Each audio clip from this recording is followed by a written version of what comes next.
Ito, pakikita ko, gawa niya ito, sa kanya galing ito, babasahin ko lang. In geopolitics, sabi Ano niya. tayo? Sige, ipakita niya sa ano. Itong ganito? Yes.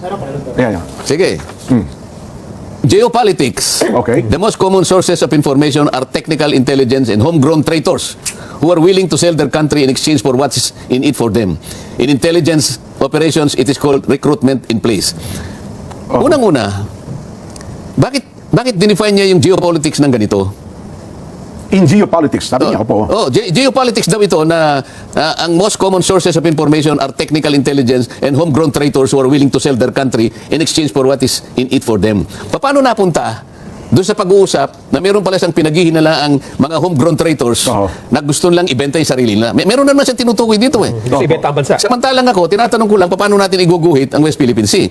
Ngayon, isinangkot niya yung geopolitics. Opo. Ano ba definition ng geopolitics? Geopolitics. Bakit? Yun ang kanyang... Yun ang kanyang premise. Hindi ko alam. Oh. Dapat hindi geopolitics ito. Papalitan natin. In dirty politics. Ayun. In dirty, maruming politika. Oh. Siya nagpasimula nito eh. Hindi geopolitics ito eh. Dirty politics ito. Kasi ang geopolitics is a study of how geographical factors such as location, natural resources, climate, and topography influence international politics, foreign policy, and power relationship between nations. Yun ang geopolitics. Ang layo naman, i-define niya sa pagkuha ng mga impormasyon, nag-i-involve ng mga traitors, homegrown traitors, ewan ko kung sino na naman ang kanyang tinutukoy. Pinatutungkulan na naman siya. Mahilig siya sa ganito eh. Mahilig siya sa paggawa ng ganito. So, dinefine niya yung geopolitics sa kanyang sariling imahinasyon. Nakialam na naman siya sa debate namin na sana matuloy na. Gumawa na naman siya ito. Nandiyan ba sa ating screen yan?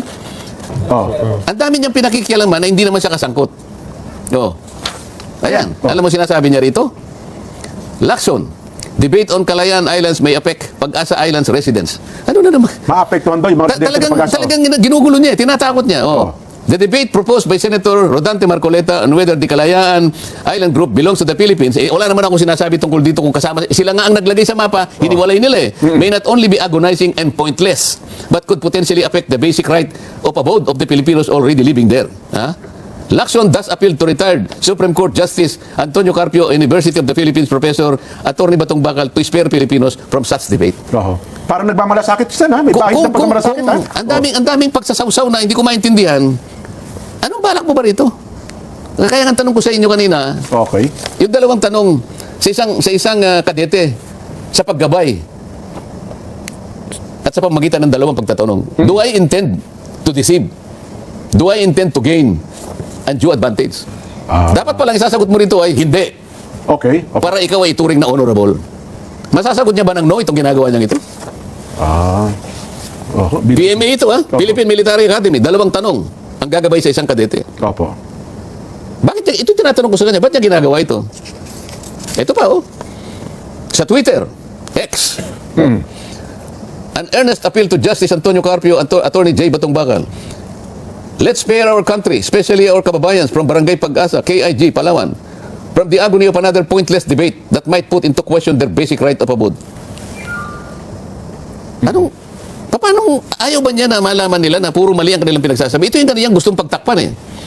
Ang dami niyang gustong pagtakpan. Bakit ang hindi bigyan niya ng malaking pagpapahalaga kung paano niya gagawan ng ending yung Blue Ribbon Committee na hanggang ngayon, yung kanyang draft ay hindi maliwanag, paiba-iba, hindi malaman kung saan tutungo. Ano bang ginagawa niya? Ito ba'y para palabuin ang issue ng flood control? Doon pa lang ito yung hinahanap sa iyo ng tao. Dito ka hinahanapan ng output. Ninakaw, nilimas ang kabang bayan. Pero paiba-iba pinatutungkulan. Sabi niya, i-charge natin si ganito. Ngayon, hindi na natin i-charge naman. Ano ba talaga? Saan ba talaga patutungo ito? So, imbes na ito ang bigyan niya ng pinaka-focus ng attention sapagkat ito ang kailangan ayusin mo, naghihintay ang milyon-milyon kababayan mo. Dahil ikaw ang chairman yan. Pagkatapos pupunta ka na naman dito, pati yung pagliliwanag sana, para ngayon ay mapag-usapan ang lahat ng issue, may kinalaman sa masalimuot na issue na yan, sasabihin mo na naman, wag na kayo ano mo pakialam mo dito? Di ba? Lahat gusto niyang pakialaman. Siguro baka sabihin niya bilang senador ng bayan, siyempre baka may pakialam din po siya, Sen, di ba? Pakialaman mo yung talagang makabubuti sa bansa natin. Bakit pagka pagliliwanag nakikialam ka, pero yung paglalabo pinipilit mo? Itong pinag-uusapan natin yung flood control Ito yung liwanagin mo, wag mo palalabuin. Hindi pa tapos dito sapagkat kung sakali makakuha kayo ng pipirma, kung sakali lang magtagumpay kayo makakuha kayo ng pirma na labing isa. So it becomes the majority report. Okay. Okay? Majority report. Okay, i-adapt natin. Okay? O paano ngayon? Pagtayo mo ngayon, i-depensa mo sa plenary yan. Yun ang Diba? proseso. Yun pala, Oh. Ito yung dapat nating bigyan ng pagpapalaga. Nilimas ang kabangbayan. Hindi mo pa nga naliliwanagan eh. Ang daming malabo dito. Ang daming pinalabo dito. Pati direction hindi na malaman. Ha? Pati coordinates. Oh, pati coordinates. Noon pa sinabi ko na pagkatapos tinangka nilang basagin. At tapos bandang huli, inamin na naman. O ngayon sabi niya, I'll make one emphasis. Opo. I will go wherever evidence leads us. O yun na nga, tindi nun, Sen. Oo. Natatandaan ko yun. O ano ngayon, papunta lahat sa sapsap. Nabanggit sa Papunta inyo. lahat sa sapsap eh. Yung ba yung direction, pupuntan natin ng mga sapsap? Parang yung talagang direksyon niyan, Sen. Kasi Oo. ayaw niya paabutin yung palalaking isla eh. O kaya siguro, yung sa paggawa ng West Philippine Sea, Yun ang baka isang sinakop nila alternatibo. sapsap lang. Paano yung KIG? Tinatanong ko ulit, titignan po ninyo, balikan po ninyo yung mapa. Bakit po ninyo hiniwalay Ang KIG. ang KIG? Hindi po kaming gumawa niyan, ginawa po ng ating pamahalaan at nung isubmit po yan sa tribunal, kasama si Justice Carpio, kasama si Batong Bakal. Oho. Oh. Tapos Ngayon, ang mangyayari ngayon, stopel. Hindi na natin kayang baguhin yun kasi sinabit natin Naisabit dyan. na, oh. Hindi lamang yun, ha? Marami pang mapang ganun din ang uri.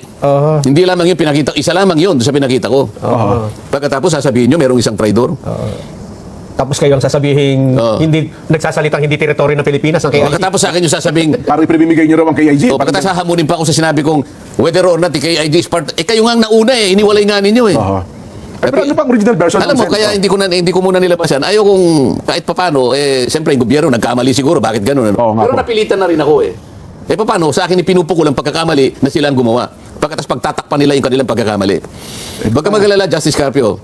Meron ka pang isang araw tatalakayin namin kung paano mo ipinamigay ang halos 242,000 square nautical miles ng ating territorial sea. Ay, napakalaking bahagi ng Pilipinas to, Sen. Yan ay yung pinaka-ebidensya ng treason. Alam mo kung bakit yan? Doon sa kanyang ginawang pagdidesisyon, inakala niya, o sige Ito po, Sen, kanya, desisyon na po niya ito, Pero, desisyon niya ito. Okay. Ito, maalala niya, sasabihin ko sa kanya, Magaliona Magaliona. versus Ermita.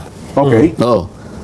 Pumayag siya sa argumento ng gobyerno na paliitin na lang natin ang territorial sea sapagkat makakakuha ng tayo ng ganansya sa ating exclusive economic zone. Lumaki nga, sa palagay niya, ang exclusive economic zone, ipinamigay niya yung 242,000 square nautical miles. Territorial sea yun, Jen. Ibig sabihin, parte ng ating territory. Yes, yung maritime rights, limited lang yun. Limited Economic lang yun. rights lang yun. Oo. I charge him treason for this.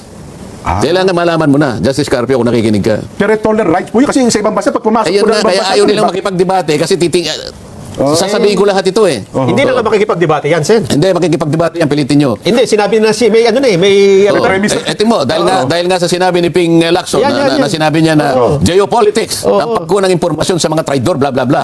Gumawa rin ng pagpapahayag. Itong Justice Carpio, sinabi niya, I intend to revise. Sabi niya, sana ma-revise natin ang Foreign Service Act sa DZBB. Interview siya. Ha? Para daw malaman, baka may mga Pilipino na nagsisilbi na foreign agents at binabayaran ng China.